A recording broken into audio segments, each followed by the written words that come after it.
Assalamualaikum warahmatullahi wabarakatuh. Baiklah, sekarang kita akan coba menggambar poligon tertutup, di mana poligon tertutup yang kita gambar itu menggunakan data-data hasil data-data di lapangan. Adapun data-data adalah seperti ini. Jadi kalau kita lihat data yang sudah ditabelkan, di sini ada poligon segi 4 tertutup, titik M, N, O, dan P. Kalau kita lihat di sini ada tempat alat, ada target, ada pembacaan sudut horizontal. Di sini ada yang biasa dan ada yang luar biasa. Jadi kalau kita lihat di sini alat berada di titik M, kemudian diarahkan ke utara, terbaca 317, 37 menit, 7 detik. Kemudian diarahkan ke titik N, itu terbaca 300 derajat, 24 menit, 7 detik. Kemudian diarahkan ke titik P, terbaca 240, 56, 59 detik. Nah, itu adalah kondisi pembacaan biasa, pembacaan horizontal biasa, dan ada juga pembacaan horizontal luar biasa. Jadi kalau kita lihat di sini, kalau luar biasanya ke titik N adalah 120 4 menit 50 detik, kemudian ke titik P-nya adalah 60 58 menit 28 detik. Jadi kalau kita lihat biasa dengan luar biasa itu perbedaannya adalah 180. Jadi kalau kita lihat di sini 300 itu biasanya, kemudian kalau kita tambah dengan 180 itu menjadi 480, kemudian kita kurang dengan 360 itu dapatnya adalah 120. Nah, begitu juga yang titik P ini adalah 240, kemudian luar biasanya ditambahkan 180, jadi adalah 420 dikurang 360 dapatlah 60 derajat. Nah, ini kalau kita lihat di sini titik M ya. Bagaimana cara kita menggambarnya? Kita lanjut ke slide berikutnya. Ini kita gambar dulu utara, timur, kemudian selatan dan barat. Kemudian di sini terbaca, berarti titik M-nya di sini.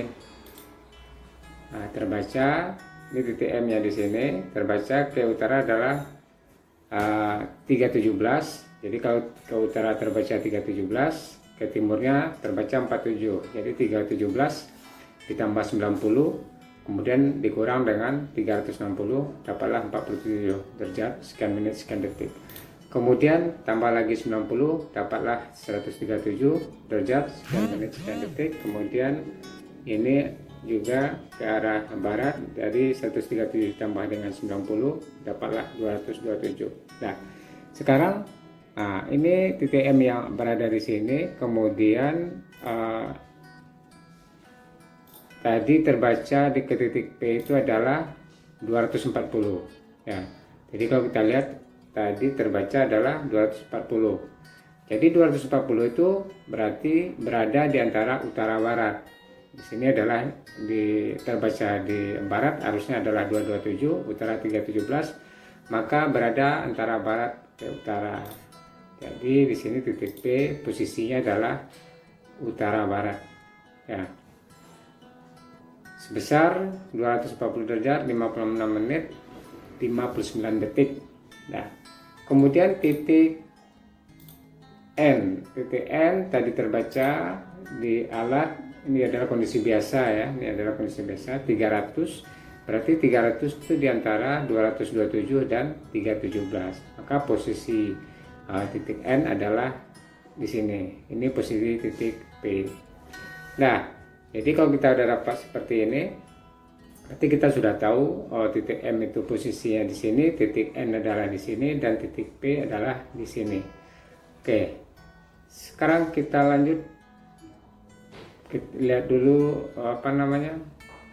alat habis itu dipindahkan ke titik N, dan alat diarahkan ke titik O dan titik M. Setelah itu alat dipindahkan ke titik O, kemudian diarahkan ke titik P dan diarahkan ke titik N. Kemudian pindah lagi alat ke titik P, diarahkan ke titik M dan diarahkan ke titik O, dan itu merupakan target ya. M dan O adalah target, dan ini adalah hasil pembacaannya.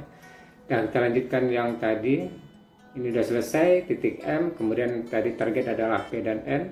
Sekarang kita berapa sudut yang terbentuk di sini? Jadi sudut yang terbentuk di sini adalah berarti ini 240, 241 terus sampai ke 300. Jadi sudut di sini yang terbentuk adalah 300 dikurang dengan 240. Jadi sudutnya adalah 59 derajat 27 menit 8 detik. Nah, ini yang 59 derajat 27 menit 8 detik. Lanjut. Jadi alat dipindahkan ke titik N.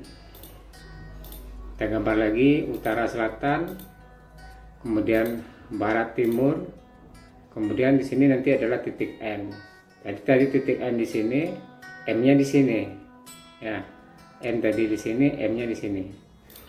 Nah, ini titik N, kemudian diarahkan ke titik ini M.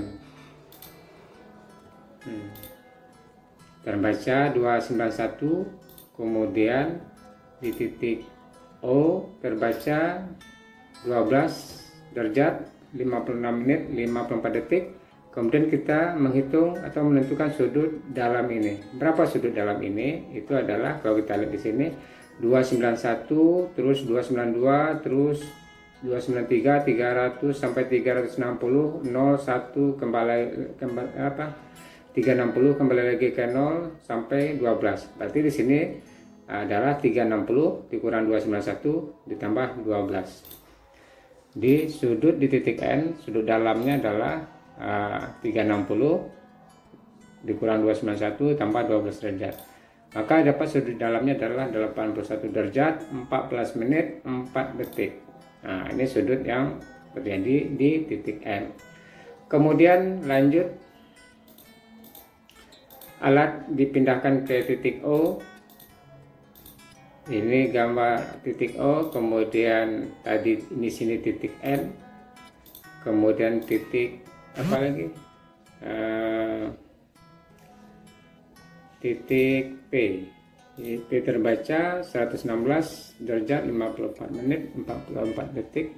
Kemudian berapa sudut ini? Jadi kalau kita lihat ini 355 terus akan menuju 360. Kemudian 01 sampai 116, berarti 360 dikurang 355 ditambah dengan 116. 360 dikurang 355 ditambah dengan 116.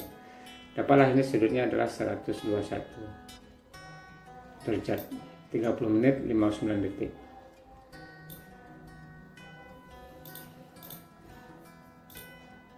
Sekarang alat dipindahkan ke titik P. Dipindahkan titik P. Kalau kita lihat di sini titik O terbaca 55 derajat 59 menit 51 detik. Kemudian ke titik M terbaca 194 0156. Berapa sudut di sini? Kalau kita lihat 55 menuju ke 154. Nah, di sini tidak perlu lagi kita ada angka 360-nya. Jadi kan dari sini 55 194 berarti 194 dikurang dengan 55. Maka sudut yang terbentuk di sini di titik P adalah 98 derajat 2 menit 5 detik. Nah, selesai.